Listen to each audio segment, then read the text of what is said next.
Hello and welcome to Ask the Ed number 9, Cloud 9. It's that feeling of elation after your team has won a big game that we all know so well. Even Ed1 can remember it despite being a Blackpool fan. He remembers it like it was yesterday, the 1953 FA Cup final. He was there on his pensioners discounts ticket to watch what has gone down in history as the Stanley Matthews final. According to him, it was Mortensen who should have got most of the credit. It's a feeling I get to enjoy every week after finishing the weekly Liverpool podcast with Ed666 and knowing it'll be a whole week before I have to talk to him again is a blissful feeling. Actually, I say Liverpool podcast, but we do digress a fair bit from the topic, and it's probably more of an other things, other teams and Liverpool podcast at times. If our lives were on the line and dependent on us staying on topic, we would be lucky to make it through a minute before death got us. Still, death will be preferable to another one of his anecdotes, jokes, or hearing him sing again. Can you believe someone actually suggested he should sing at the start of every pod? Treble Six now thinks he's the next Demis Roussos. In case you were wondering, Demis Roussos is Treble Six's favourite singer. I think he's from the 50s or something. He's even been planning which songs to sing, and said to me, and this is true, that he wouldn't sing every week as it needs to be a special treat. I think we have very different ideas of what a treat is. Treats were like a better version of peanut M&Ms that sadly vanished. And that was all E.T.'s fault, as no one had heard of M&Ms in the UK until the kid fed the M&Ms to E.T. and then they were suddenly everywhere. Gone with the 10p mixes to be replaced by M&Ms and other weird American things they call candies. Presumably because they were not sweet enough to be called sweets. I mean, most of them had peanut butter in. Before that, peanut butter was just used to put on a sarnie to give to someone's annoying little sister to keep her from talking, as the peanut butter would get stuck in her braces. Anyway, I digress. Sorry, I know it's not like me to do so, but I will get on with the questions now before my soapbox comes out and I start complaining about the price of Freddos.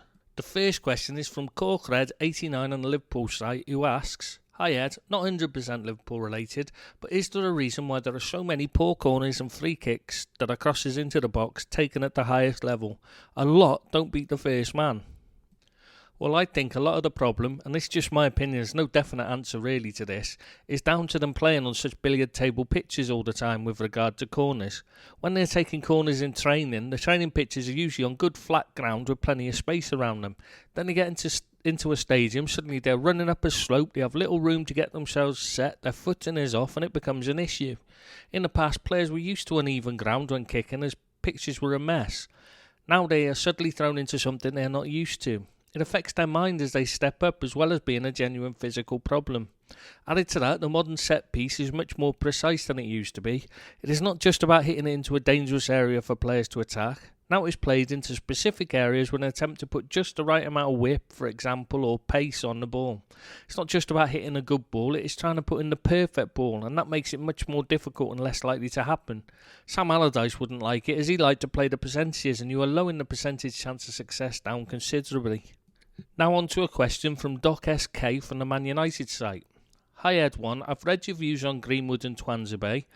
I think it's called Twanzebe. Is it Twanzebe? Yeah, whatever. Please could I kindly hear your thoughts on Tahith Chong, Angel Gomez and James Garner? Many thanks." I feel like I'm answering a movie trivia question here. In which film did James Garner star alongside Cheech and Chong?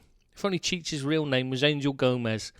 It actually wouldn't have been that much of a surprise, as Garner was well known for being an habitual smoker of weed throughout most of his adult life and said he believed it should be legalised and alcohol illegal. Sidetracked again then. Always liked Garner, as he was a pupil of Bruce Lee and known for being one of the nice guys in films, often spending long hours on set to help the minor actors and actresses learn their lines by reading through them with them off camera. He also did all his own stunts despite having a long-term knee problem which caused him pain. Anyway, I've only seen a little of the young Garner at United, not enough to judge him myself, but I'm told he has a bright future. In fact, he's said to be the best in the youth academy at the moment. If he has his namesake's work ethic, he will go far. I feel like I should be telling him to be water, my friend, but if you're not a Bruce Lee fan, you would have no idea what I was talking about. Chong and Gomez I really like, though I fear for them as they're like most youngsters, very overcoached, and their natural flair could get coached out of them, as it pretty much has for Rashford now.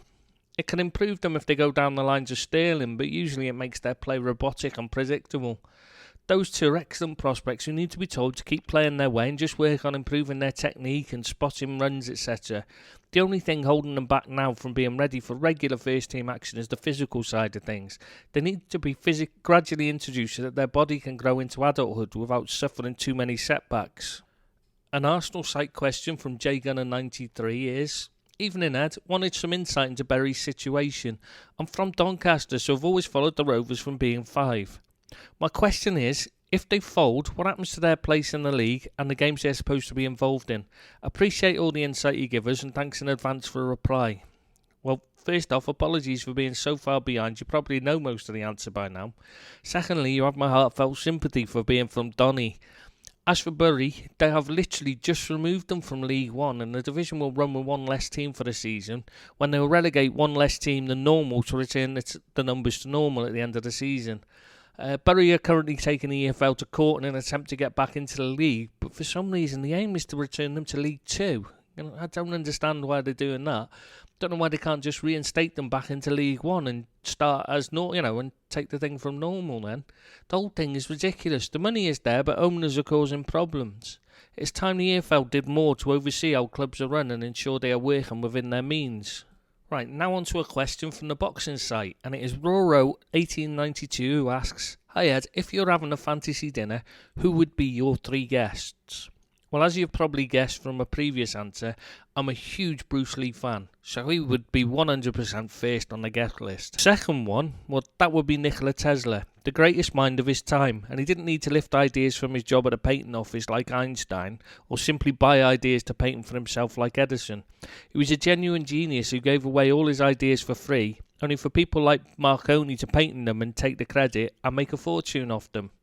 We're still learning from his ideas and discoveries now. Picking a third one is a difficult one. I was thinking Angel Loxin just because she's my crush. Then Sun Tzu or Miyamoto Musashi came to mind, or my favourite author, Dan Abnett, or the legend that is Ed1. But then I thought about having someone funny, Ken Dodd or Peter Kay, for instance. But I realised it'd have to be George Lucas, so I could geek out on Star Wars and make Ed7 so jealous he would be physically sick. Next up is Gianfranco Gola from the Chelsea site asking, Hi Ed, in the Abramovich era, who do you think has been the best player and the best manager for Chelsea? Drogba and Ancelotti for me. Just interested on your thoughts. Player, I would say best as in the peak best would be Essien, though Kante is very close. Essien just used a steamroller at the midfields. But best player over an extended period would have to be Azpilicueta for me. It sadly seems his time is coming to an end, but he has been an exceptional servant. The manager, you really have to say Mourinho from the outside. Ancelotti was just not there long enough for me to choose him.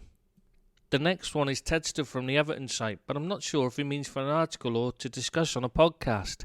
He says, Ed1, what about something about talent that went wrong? Was talking with a mate about George Green, a young talent with issues that got in the way of a promising career.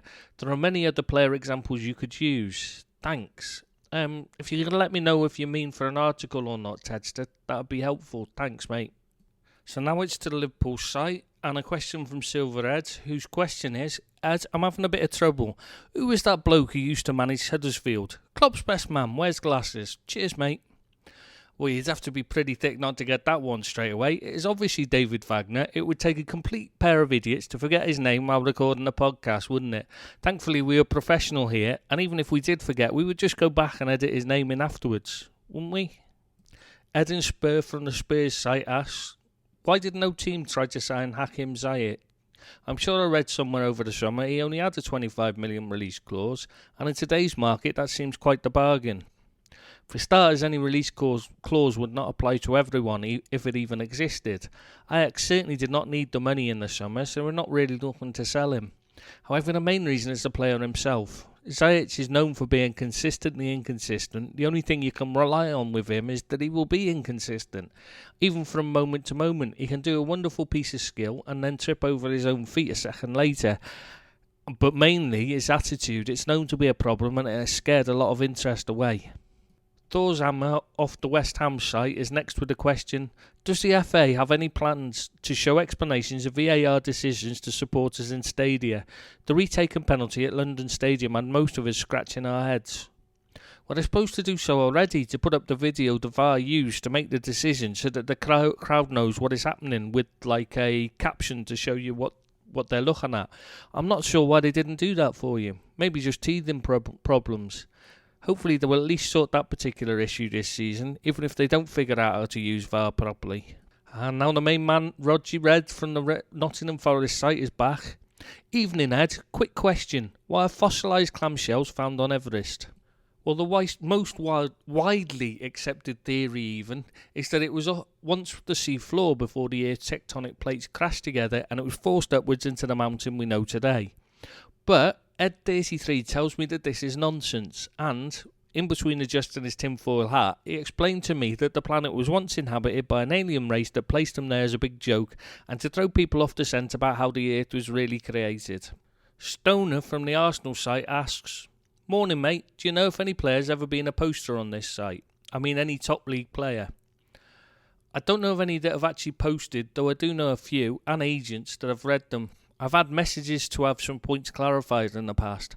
I know one who read it, who went into management and even international management, that I can 100% say read the site in the early days. He was actually a very big help at the start and would often find out info for us.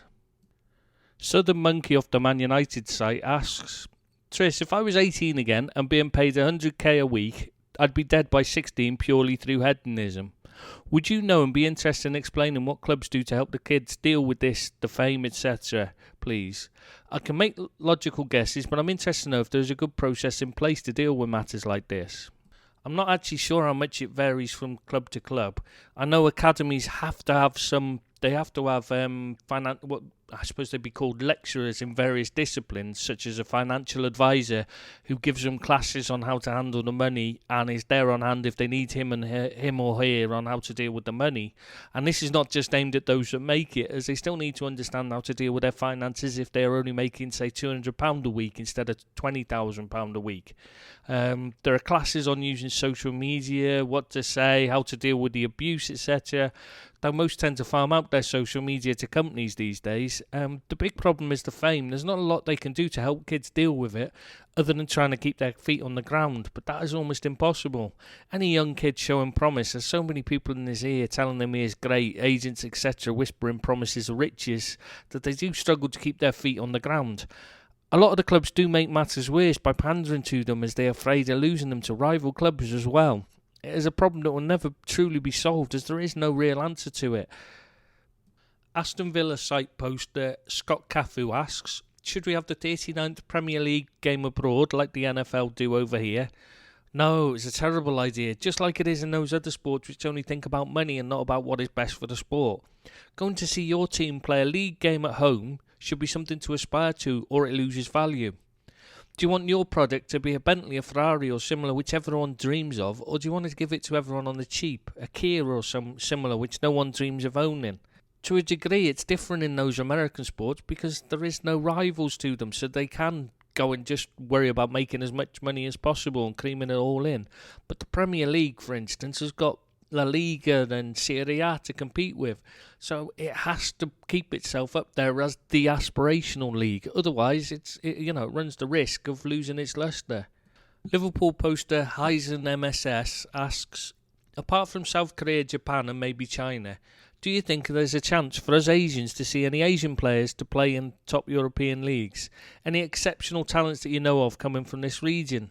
I remember Ed1 shared with us here about certain changes in work permit criteria. No more FIFA World Ranking is such a relief, but much of the criteria involves a lot with the financial aspects, fee, wages, etc. I feel those are still huge stumbling blocks, given that most clubs might not be willing to spend as much for talents from this region. Cannot blame them because none have actually made through so far, so it's quite a huge risk." Well, you do already have players like Areola and Etheridge, the two Filipino keepers. That will probably be the way it will start. One's born and raised in somewhere like England or France, who make the first team, and then inspire the next generation in their parents' homeland. I don't know of any right now in the youth systems that stand out. I've not heard of any in Asia outside of the three nations you mentioned that are seen as potential stars.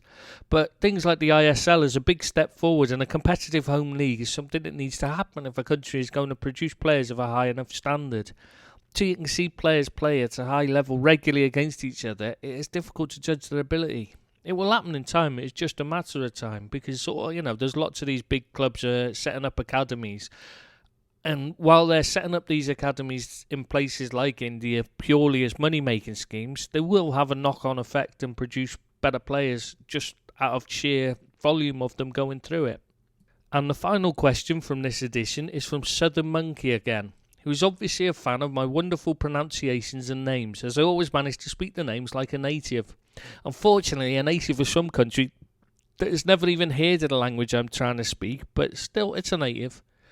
Anyway, he asks, "Hi, Ed1, good day to you, sir. Out of Sifawi Shabalala, the South African, Yevgen Konoplyanka, the Ukrainian, Panagiotis Taxidis, the Greek, Leon Goretzka, the German, Mapuyanga Mbiwa, who's French, Benoit Asu Ekoto, who's Cameroonian, Stefano Sharawi, who's Italian, and Vasilis Torresidis, Greek, and Simon Kjaer, who's Danish.